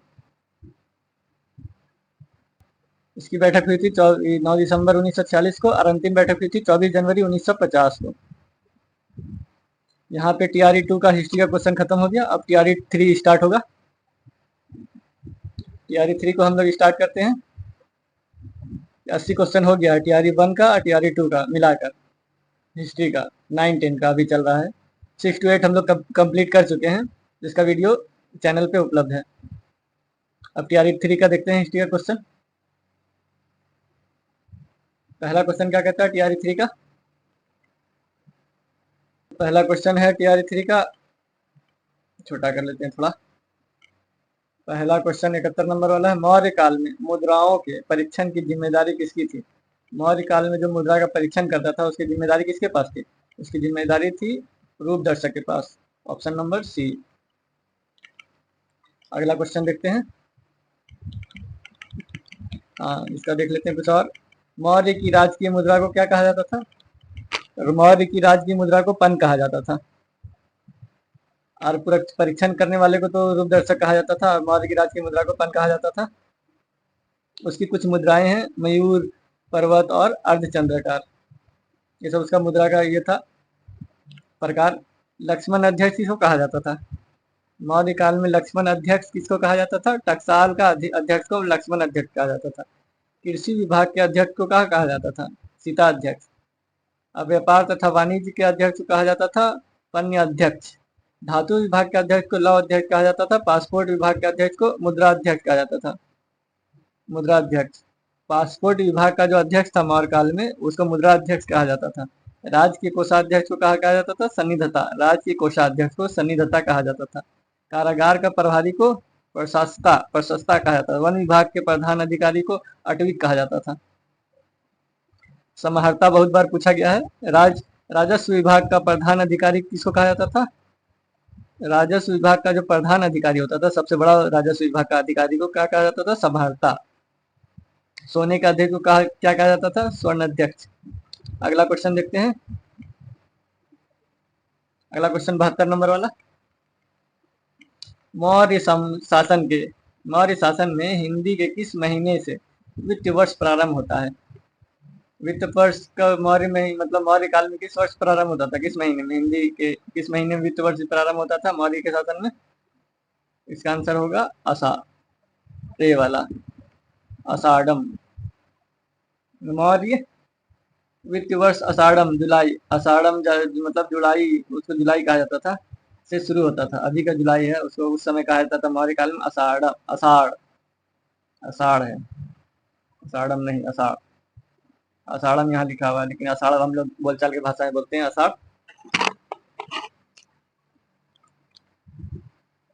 अगला क्वेश्चन देखते हैं 73 वाला। 73 वाला क्वेश्चन क्या कहता है? मौर्य काल में किसने नागार्जुना पहाड़ी पर कुछ गुहा विहार का निर्माण करवाया था?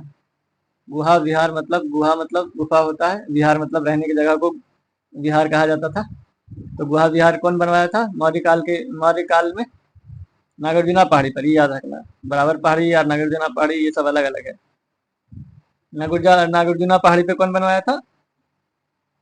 इसका आंसर है दशरथ, अशोक का पोता था।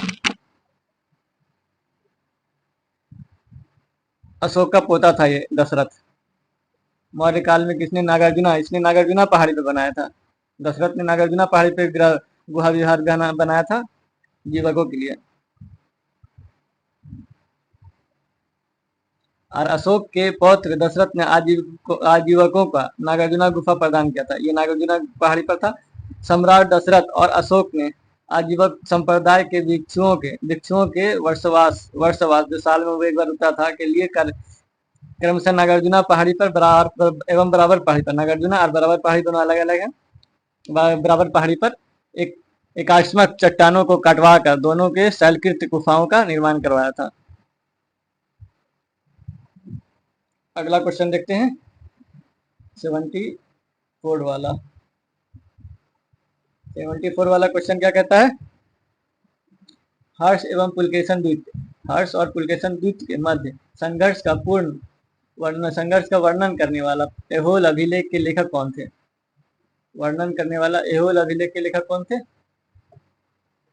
एहोल अभिलेख के लेखक कौन थे? इसका आंसर क्या होगा? रवि कीर्ति। पुलकेशन द्वित का एहोल अभिलेख, ये पुलकेशन द्वित का एहोल अभिलेख था। इसको कौन लिखा था? रवि कीर्ति। पुलकेशन द्वित का एहोल अभिलेख है, इसको लिखा था रवि कीर्ति ने। नर्मदा नदी के तट पर हर्ष और पुलकेशन द्वितीय के बीच युद्ध हुआ था। नर्मदा नदी के तट पर पुलकेशन द्वितीय और हर्षवर्धन के बीच युद्ध हुआ था, जिसमें हर्ष की पराजय हुई थी, मतलब हर्षवर्धन उसमें हार गया था, पुलकेशन द्वितीय जीत गया था। इसके उपरांत पुलकेशन द्वितीय ने परमेश्वर और दक्षिणेश्वर की उपाधि ग्रहण की थी। एहोल लेख के अनुसार 99,000 ग्राम पुलकेशन द्वितीय के अधीन थे। हर्ष के शासन काल में जो था वो राज्यपाल को लोकपाल कहा जाता था।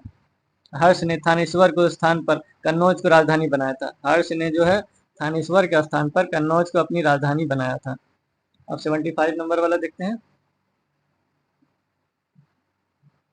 हर्षवर्धन को सेनापति कौन था? हर्षवर्धन का सेनापति कौन था जिसने उसे सिंहासन रोहण हेतु उसे उत्साहित किया था?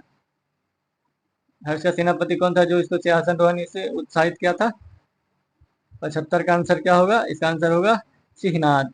ये वाला इसका आंसर होगा सिंहनाद था जो सिंहासन रोहण हेतु उसे उत्साहित किया था हर्षवर्धन को। अगला क्वेश्चन देखते हैं।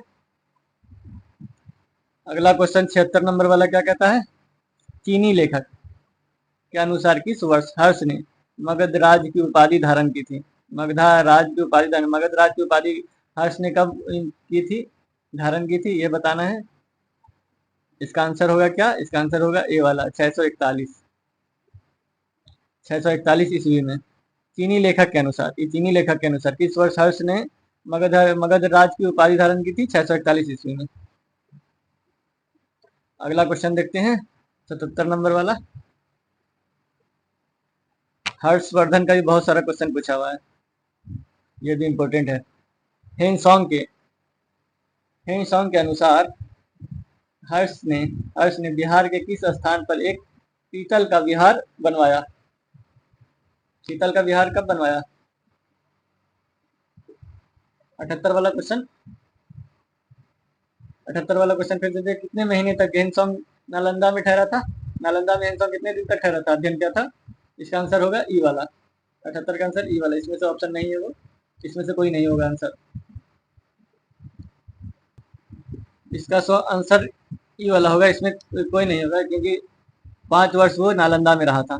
नालंदा में अध्ययन किया था 5 वर्ष, और भारत में रहा था 15 साल। भारत में रहा था 15 साल और नालंदा में रहा था 5 साल। 644 ईस्वी में चीन लौट गया, और 644 ईस्वी में वो वापस गया था चीन। अगला क्वेश्चन देखते हैं 79 वाला। गुप्त काल में नालंदा विश्वविद्यालय का संस्थापक कौन था? गुप्त काल में नालंदा विश्वविद्यालय का संस्थापक कौन था? समुद्रगुप्त, चंद्रगुप्त, विक्रमादित्य, रामगुप्त। इसमें से कोई नहीं होगा आंसर, क्योंकि इसका जो स्थापना किया था नालंदा का वो था कुमारगुप्त। इसका कौन क्या था स्थापना नालंदा का? कुमारगुप्त। कब क्या था स्थापना कुमारगुप्त ने? 415 से 455 ईस्वी तक समय था उस समय। अगला क्वेश्चन देखते हैं 80 नंबर वाला। 80 नंबर वाला क्वेश्चन देखते हैं। सर्वप्रथम किस चोल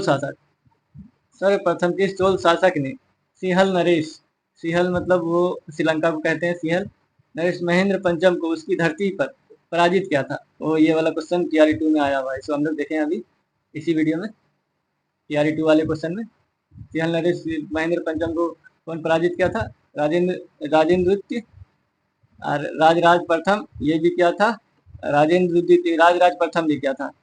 इसका आंसर होगा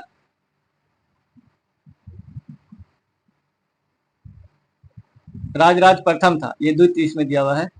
ये राजराज प्रथम ने पराजित किया था और राजेंद्र प्रथम ने पराजित किया। यहाँ पर अगर प्रथम रहता तो ये दोनों आंसर हो जाता, ए बी दोनों, लेकिन यहाँ पे इसका आंसर होगा बी, क्योंकि ये प्रथम नहीं द्वितीय है। इसका सिर्फ एक है यहाँ, राजराज प्रथम।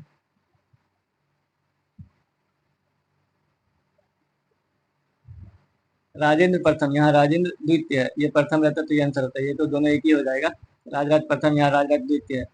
ये राजेंद्र प्रथम था और ये राजराज प्रथम था। अगला क्वेश्चन 81 नंबर वाला देखते हैं। 81 नंबर वाला, 81 वाला क्या कहता है? किस चोल शासक ने गंगेकोंडचोलपुरम नामक एक नई राजधानी की स्थापना की? नई राजधानी की स्थापना कौन किया था गंगेकोंडचोलपुरम नाम से? इसका आंसर होगा सी, राजेंद्र प्रथम ने गंगेकोंडचोलपुरम नाम से नई राजधानी बनाया था। अगला क्वेश्चन देखते हैं 82 नंबर। 82 वाला क्वेश्चन क्या कहता है? किस चोल शासक ने अपनी राजधानी में राजेश्वर मंदिर का निर्माण करा था? राजेश्वर मंदिर का निर्माण करवाया? किस चोल शासक ने अपनी राजधानी में राजेश्वर मंदिर का निर्माण करवाया था? 82 का आंसर क्या होगा? ए वाला आंसर होगा, राजराज प्रथम ने राजेश्वर मंदिर का निर्माण करवाया था अपनी राजधानी में, गंगेकोंडचोलपुरम राजधानी में।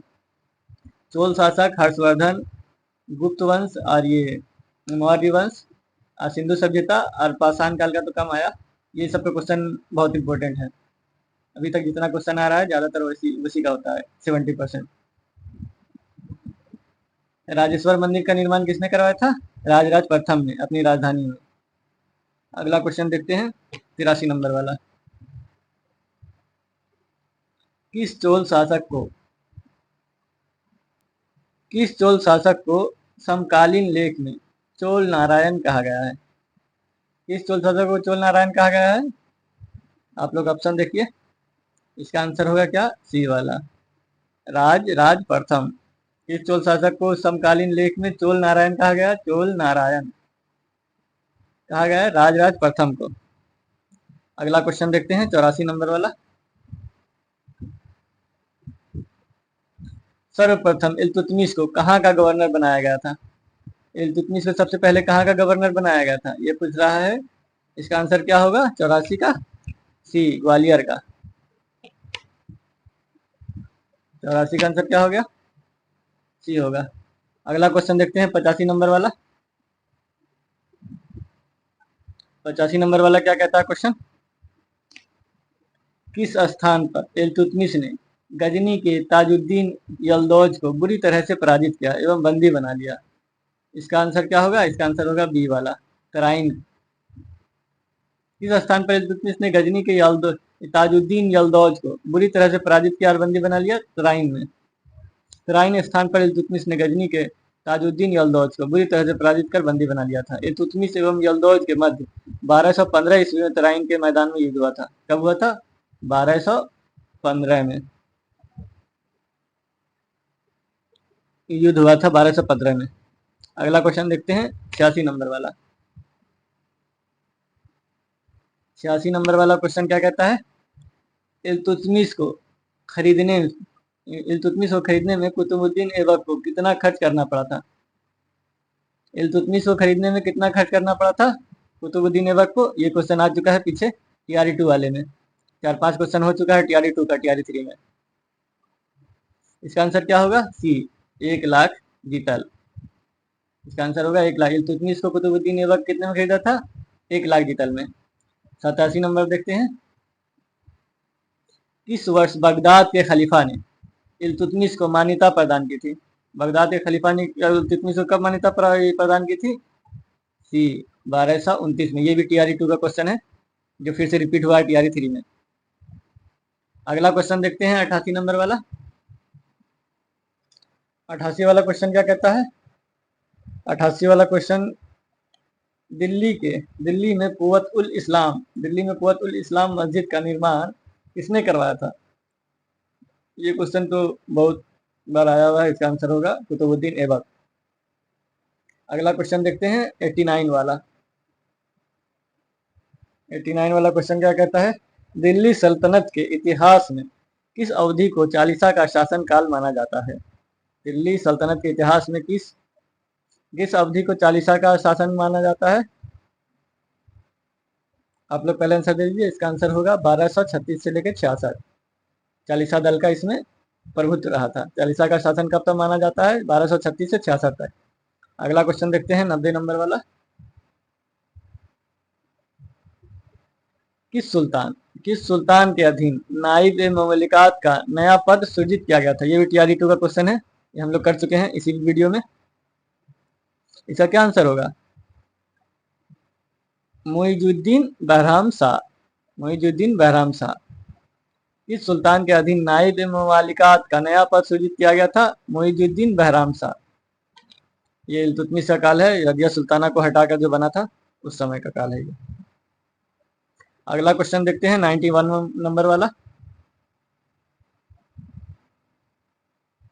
91 नंबर क्या कहता है? दिल्ली सल्तनत कालीन इतिहास में सर्वप्रथम नाइब ए ममलिकात कौन बना? सबसे पहले नाइब ए ममलिकात जो था पद, वो कौन बना था? ताजुद्दीन मोहम्मद, मतलब ये जो इस सुल्तान ने अधीन नाइब ए ममलिकात आया था, ये अलाउद्दीन मसूद शाह ने मुइजुद्दीन बहराम शाह के अधीन आया था ना। 90 का आंसर एक ये वाला था, मुइजुद्दीन बहराम शाह। तो इससे पहली बार कौन ये बनाया था पद नाइब ए ममलिकात का, लेकिन इससे पहले बैठा था कौन, मतलब वो पद धारण किसने किया था? तो इसका आंसर क्या होगा? 91 का आंसर होगा सी वाला, इख्तियार उद्दीन एतगीन। इख्तियार उद्दीन एतगीन ये पहला आदमी था जो नाइब ए ममलिकात का पद पे धारण किया था। और नाइब ए ममलिकात पद किसने बनाया था? इसने मतलब इसको पहली बार स्थापित किया था मुइजुद्दीन बहराम शाह। मुइजुद्दीन बहराम शाह किस काल का था? इल्तुतमिश के बाद का था ये। अगला क्वेश्चन देखते हैं 92 वाला क्वेश्चन क्या कहता है? गयासुद्दीन बलबन का मूल नाम क्या था? इसका मूल नाम क्या था गयासुद्दीन बलबन का? इसका नाम था बहाउद्दीन बलबन। इसका मूल नाम था क्या? बहाउद्दीन गयासुद्दीन बलबन। इल्तुतमिश का गुलाम था ये। अगला क्वेश्चन देखते हैं 93 नंबर वाला। नाइब मुमलिकात के पद पर बलबन को हटाकर किसको बहाल किया गया था? नाइब मुमलिकात जब बलबन था उसको हटाकर किसको बनाया गया था? इसका आंसर क्या होगा? इसका आंसर होगा ए वाला, इमादुद्दीन रेहान। इमादुद्दीन रेहान को बनाया गया था बलबन को हटाकर।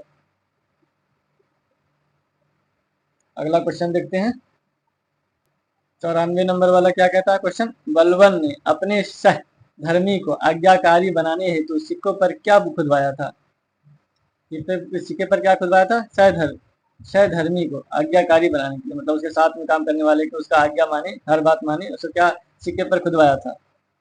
इसका आंसर है बी वाला, नासिर अमीर उल मोमिनीन। नासिर अमीर उल मोमिनीन, अमीरुल मोमिनीन सिक्के पर खुदवाया था बलबन ने। अगला देखते हैं 95 नंबर वाला। 95 नंबर वाला क्या कहता है? ममलुक दास वंश का अंतिम शासक कौन था? ममलुक दास वंश का अंतिम शासक कौन था? 95 का क्या होगा आंसर? इसका आंसर होगा बी वाला, कैमूस। ममलुक वंश का जो अंतिम शासक था उसका नाम था कैमूस, वो भी दास था, गुलाम वंश का। ये दास मतलब बोला जा रहा है गुलाम वंश का। ममलुक वंश या गुलाम वंश दोनों एक ही था। उस वंश का अंतिम शासक कौन था? कैमूस। अगला क्वेश्चन देखते हैं 96 नंबर वाला। किस राजपूत शासक के दरबार में अकबर का जन्म हुआ था? किस राजपूत के दरबार में अकबर का जन्म हुआ था? इसका आंसर होगा ए वाला, राणा वीरसाल। राणा वीरसाल के यहाँ अकबर ने जन्म लिया था, क्योंकि हुमायूं तो भाग गया था भारत से शेरशाह के डर से, इसलिए वहां रहता था जहाँ राणा वीरसाल के यहाँ, उसकी पत्नी थी वहां, तो वहीं अकबर जन्म हुआ था। अगला क्वेश्चन देखते हैं 97 नंबर वाला। किस स्थान पर अकबर का राज्यरोहण हुआ था? राज्यरोहण, जन्म तो हुआ था वीरसाल के यहाँ, इसका राज्यरोहण कहाँ हुआ था? ये राज्यरोहण हुआ था कालानौर में, पंजाब के एरिया में। अकबर बहुत इंपॉर्टेंट है, क्या कितना लगातार अकबर का क्वेश्चन आ रहा है, 4 हो गया।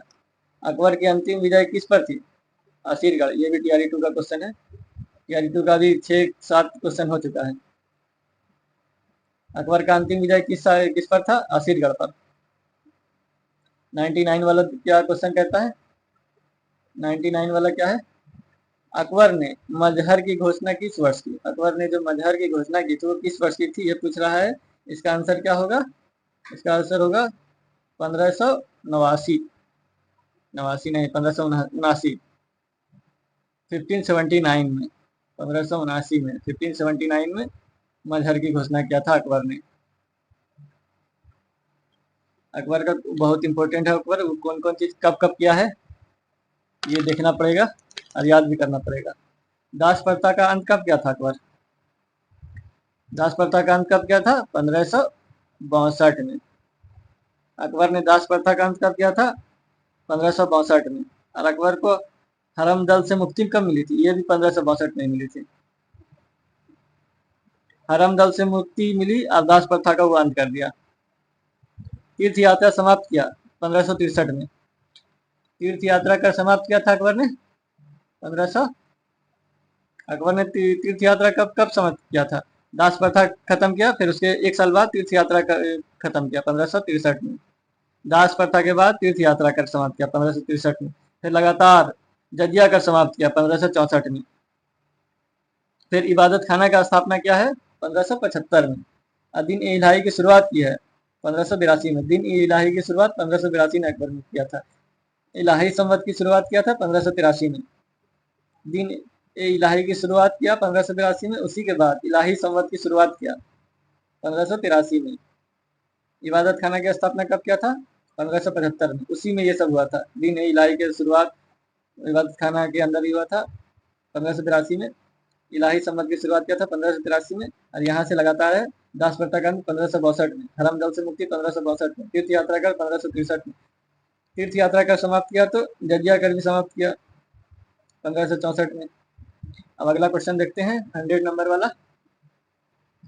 100 वाला क्वेश्चन क्या कहता है, 100 नंबर वाला, अकबर ने बुलंद दरवाजा कहाँ बनवाया था। अकबर ने बुलंद दरवाजा कहाँ बनवाया था। इसमें जितना ऑप्शन दिया हुआ है वो गलत है। वो अकबर ने बनवाया था बुलंद दरवाजा फतेहपुर सिकरी में। कहाँ बनाया था बुलंद दरवाजा, फतेहपुर सिकरी में। अगला क्वेश्चन 101 नंबर वाला, हड़प्पा सभ्यता को किस ऐतिहासिक चरण में रखा जा सकता है। हम लोग ये वाला देख चुके हैं। इतिहास किसको कहता है, ऐतिहासिक चरण प्रागैतिहासिक किसको कहा जाता है, ये सब हम लोग देखा है। इसको हड़प्पा सभ्यता को किस काल में रखा जाता है, ये वाला ऑप्शन आदि ऐतिहासिक, मतलब उसमें लिपि तो मतलब मिला तो है लेकिन उसको पढ़ा नहीं जा सका है, इसलिए उसको आदि ऐतिहासिक मतलब आधा ऐतिहासिक बोला जाता है। अगला क्वेश्चन देखते हैं 101 नंबर वाला, 101 नंबर वाला क्या कहता है क्वेश्चन, सिंधु घाटी स्थल सुक्का गेंडोर किस नदी के मुहाने पर स्थित है। सुक्का गेंडोर किस नदी के मुहाने पर स्थित है, इसका आंसर क्या होगा, दासक नदी। सिंधु घाटी स्थल सुक्का गेंडोर किस नदी के मुहाने पर है, दासक नदी के किनारे पर है। हड़प्पा रावी नदी के किनारे पर है, हड़प्पा जो है वो रावी नदी के किनारे पर है। मोहनजोदड़ो सिंधु नदी के किनारे पर है। दोड़ो जो लगा हुआ है वो सिंधु नदी के किनारे पर, चंदोड़ो भी सिंधु नदी के किनारे पर है। कालीबंगा घग्घर नदी के किनारे पर है। लोथल भगवा नदी के किनारे पर। रोपड़ सतलज नदी के किनारे पर। आलमगीरपुर हिंडन नदी के किनारे पर है। ये सब हड़प्पा स्थल है। अगला क्वेश्चन 103 नंबर वाला,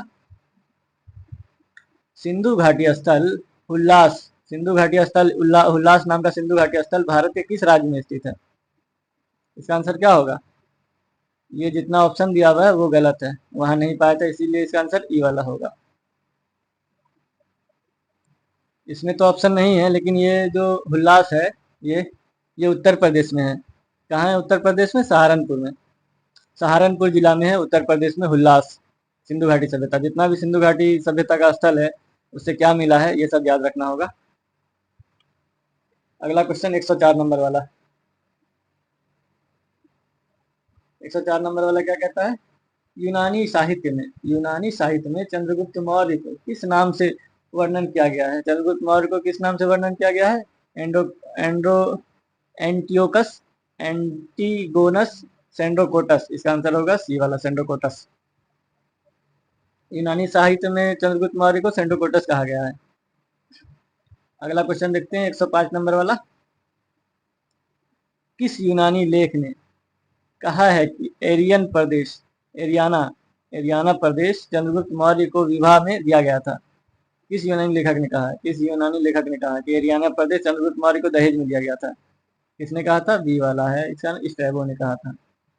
इसका आंसर होगा बी वाला, स्ट्रैबो ने कहा था कि एरियाना प्रदेश चंद्रगुप्त मौर्य को विवाह में दिया गया था, मतलब दहेज में, विवाह के दहेज में दिया गया था। अगला क्वेश्चन देखते हैं 106 नंबर वाला क्वेश्चन क्या कहता है, अशोक को बुद्ध धर्म में दीक्षित करने का श्रेय किसे है। अशोक को जो बुद्ध धर्म में दीक्षित करने का श्रेय किसे है, इसका ये तो सबको पता होता है, उपगुप्त। अशोक को दीक्षित कौन किया था बुद्ध धर्म में, उपगुप्त ने। अगला क्वेश्चन देखते हैं 107 नंबर वाला, 107 नंबर वाला क्वेश्चन क्या कहता है,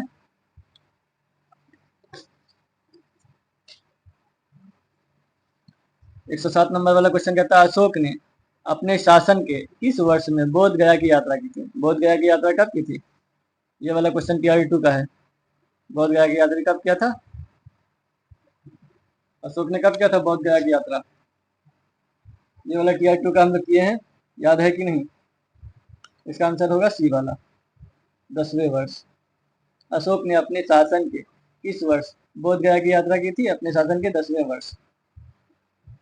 अशोक एक उपासक के रूप में अपने राज्याभिषेक के 10वें वर्ष बोध गया की, 12वें वर्ष निगाली सागर की एवं 20वें वर्ष लुम्बिनी की यात्रा की थी। 12वें वर्ष किसकी यात्रा की थी, निगाली सागर, और 20वें वर्ष मतलब बोध गया आया पहले 10वें वर्ष, और उसके 10 साल के बाद जहाँ बौद्ध मतलब गौतम बुद्ध पैदा हुआ था लुम्बिनी, वहां गया 20वें वर्ष। पहले जहाँ ज्ञान प्राप्ति हुआ वहां आया, फिर जहाँ पैदा हुआ वहां गया।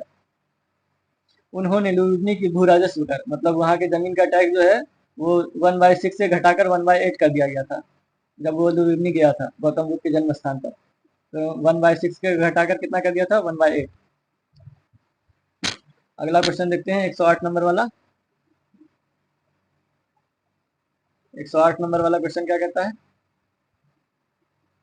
किस लघु शिलालेख में अशोक ने त्रिरत्न बुद्ध, धम्म और संघ, बुद्ध धम्म और संघ अपना विश्वास प्रकट किया था। बुद्ध धम्म संघ में अपना विश्वास प्रकट किया था। ये भी टीआरई 2 वाला क्वेश्चन है, टीआरई 1 में ये वाला आया था। इसका आंसर क्या होगा, भबरू। भबरू अभिलेख में वो त्रिरत्न पे अपना विश्वास प्रकट किया था। बुद्ध धम्म और संघ ये त्रिरत्न है। बौद्ध धर्म का त्रिरत्न क्या है, बौद्ध धम्म और संघ, बुद्ध धम्म संघ। अब 109 वाला देखते हैं। 109 वाला क्वेश्चन देखते हैं। मौर्य प्रशासन में संग्रहण के अधीन कितने गांव आते थे। मौर्य प्रशासन में जो था वो संग्रहण के अधीन कितने गांव आते थे। इसका आंसर क्या होगा, इसका आंसर होगा सी वाला, 10 गांव। 10 गांव आते थे संग्रहण के अधीन। मौर्य प्रशासन में संग्रहण के अधीन कितने गांव आते थे, 10 गांव। अगला क्वेश्चन है 110 नंबर वाला। कौटिल्यकृत अर्थशास्त्र में कितने प्रकार के गुप्तचरों का वर्णन है। कितने प्रकार के गुप्तचर का वर्णन है, 110 वाले। कौटिल्य अर्थशास्त्र में गुप्तचर जो जासूस होता था, गुप्तचर उसी को बोला जाता है। कितने प्रकार के गुप्तचर का वर्णन है, 2 प्रकार का। 2 प्रकार का कौन कौन गुप्तचर था, एक जगह में रह के जासूसी करता था, एक चलता फिरता रहता था, कभी यहाँ तो कभी वहां, मतलब जगह जगह जाके गुप्तचर करता है। मोसाद था वो, मौर्य काल का मोसाद था। 2 प्रकार का हो गया। यहाँ पे टीआरई 3 का भी क्वेश्चन खत्म हो गया, हिस्ट्री का। हम लोग हिस्ट्री का देख चुके हैं क्वेश्चन, टीआरई 1, टीआरई 2, टीआरई 3 का 9, 10 का। 9, 10 का पूरा क्वेश्चन, 9 to 10 का पूरा हिस्ट्री खत्म हो गया। 1 का भी, टीआरई 1 का भी, 2 का भी और 3 का भी। अब हम लोग दूसरे सब्जेक्ट का करेंगे। पहले ज्योग्राफी का करना है या पहले पॉलिटी का करना है, आप कमेंट में बोल सकते हैं कि हम पहले क्या स्टार्ट करें। टीआरई मतलब 9, 10 का, टीआरई 1, टीआरई 2, टीआरई 3 का उसमें ही पूरा करेंगे एक वीडियो में ही। उससे एनालाइज करने में आसानी हो जाएगा। हम लोग 6 to 8 वाला कर चुके हैं। हम लोग 6 to 8 वाला कर चुके हैं, टीआरई 1, टीआरई 2, टीआरई 3, अभी एग्जाम जो हुआ था उसका भी। 9, 10 का बचा हुआ था, तो आज हिस्ट्री वाला कंप्लीट हो गया, 9, 10 का भी। फिर दूसरे दिन दूसरे सब्जेक्ट का लाया जाएगा, लेकिन कौन लाया जाएगा वो आप लोग कमेंट कर सकते हैं, पॉलिटी लाया जाए या ज्योग्राफी लाया जाए। तो हम लोग अगले इसमें मिलेंगे, अगले वीडियो में। ये अगर वीडियो का ज़्यादा मतलब अच्छे से फायदा उठाना है तो शुरू से लेकर लास्ट तक देखिए। सबका क्वेश्चन किस तरह कितना रिपीट हो रहा है क्वेश्चन, टीआरई, क्योंकि इसमें टीआरई 1, टीआरई 2, टीआरई 3 का मतलब एक दूसरे का क्वेश्चन एक दूसरे में रिपीट किया गया है। और एक क्वेश्चन नहीं, 5-6 क्वेश्चन किसी किसी में रिपीट है। ये टीआरई 3 वाले लास्ट वाला जो क्वेश्चन है टीआरई 3 का 9, 10 का, उसमें तो टीआरई 2 और टीआरई 1 का कम से कम 10 क्वेश्चन है। इसलिए पिछले इसका देखना जरूरी है। नया क्वेश्चन जो रहता है जब जल्दी किताब में मिलता नहीं, नया क्वेश्चन सब जो होता है। तो हम लोग अगले वीडियो में मिलेंगे।